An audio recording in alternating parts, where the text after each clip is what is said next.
Proactivity मतलब प्रतिकूल परिस्थिति में सानुकूल प्रतिभाव, प्रतिकूल परिस्थिति में सानुकूल प्रतिभाव।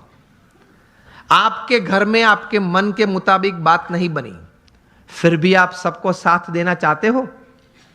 आप जो ट्रस्ट में हो, जो संस्था में हो, जिसमें आपका प्रोजेक्ट, आपका विचार अच्छे थे, लेकिन सर्वानुमत से वो स्वीकार नहीं किया गया और किसी और का विचार स्वीकार किया गया, फिर भी आप इतने उत्साह से उस प्रोजेक्ट में अपने आप को वो सेवा में जोड़ सकते हो। ये बोलते हैं प्रतिकूल परिस्थिति में सानुकूल प्रतिभाव। आपका किसी ने अपमान किया, फिर उस वक्त आप स्थिर रह सकते हो। यह सफलता के लिए बहुत जरूरी है। कोई बड़ी आपत्ति आपके जीवन में आ गई, a setback, a failure is part of life, लेकिन उस वक्त आप स्थिर रहे। आपने जो विचार या उस वक्त जो एक्शंस बताए वो नीति नियम के अनुसार थे या गैर रीति में आप चले गए। प्रतिकूल परिस्थिति में सानुकूल प्रतिभाव। किसी ने चांटा मारा, फिर भी आप हंस रहे, हंस सकते हैं। To keep yourself stable is the first important aspect. प्रतिकूल परिस्थिति में सानुकूल प्रतिभाव। दूसरी बात लिखते हैं, begin with the end in mind. जो भी आप करना चाहते हैं तो उसका अंतिम परिणाम आप क्या चाहते हैं वो आप अभी से सोच लें, और अंतिम नतीजा शायद क्या भी आ सकता है वो भी आप तैयार कर लें। तीसरी बात लिखिए, putting first things first, priority. चौथी बात लिखिए, थिंक विन विन। आप भी जीते, मैं भी जीतूं। आप भी पैसा कमाए, मैं भी कमाऊं। आप भी सुखी हो, मैं भी सुखी हूं। क्योंकि यह नेट का जमाना है, एज ऑफ इंफॉर्मेशन है, क्वालिटी कंट्रोल का जमाना है। आप किसी व्यक्ति या किसी कलीग के साथ एक बार दो बार चीटिंग कर पाओगे, तीसरी और चौथी बार नहीं। यस और नो? Think win win. मैं जिसके साथ धंधा करता हूं वो भी जीते, मैं भी जीतूं। वो भी सुखी हो, मैं भी सुखी हूं, दोनों कमाए।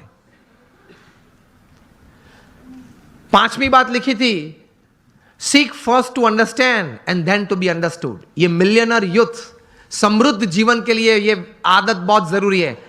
Seek first to understand and then to be understood. आप पहले वो व्यक्ति को समझने का प्रयत्न करें, फिर वो व्यक्ति मुझे समझे, ऐसी अपेक्षा रखे। हमारी बात यह होती है कि देख तू मेरा सुन, पहले तू मेरी बात सुन।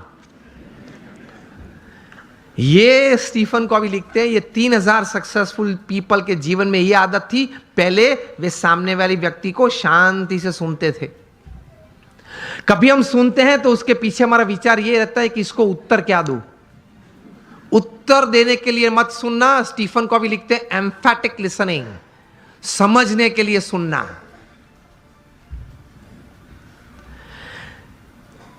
पांच आदतें हुई। सिक्स्थ लिखते हैं, सिनर्जी।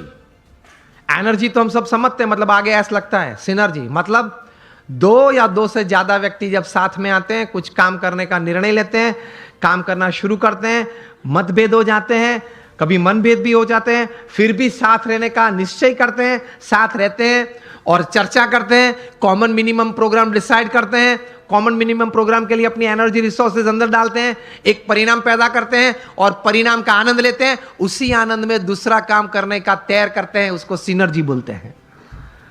ये सिनर्जी के साथ काम करना वो आपको समृद्ध बनाएगा।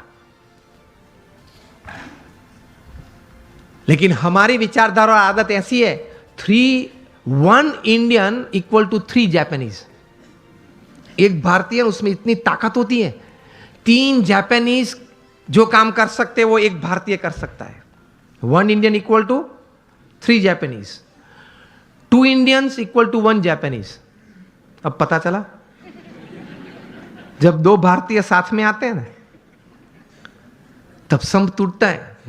मेरे हिसाब से करना है, वो बोले मेरे हिसाब से करना है, तो फिर दोनों की शक्ति साथ में आती है तो भी कितनी बन जाती है? एक जापानीज जैसी। And 3 Indians equal to 0। 3 साथ में आ जाते हैं तो 0 बन जाता है।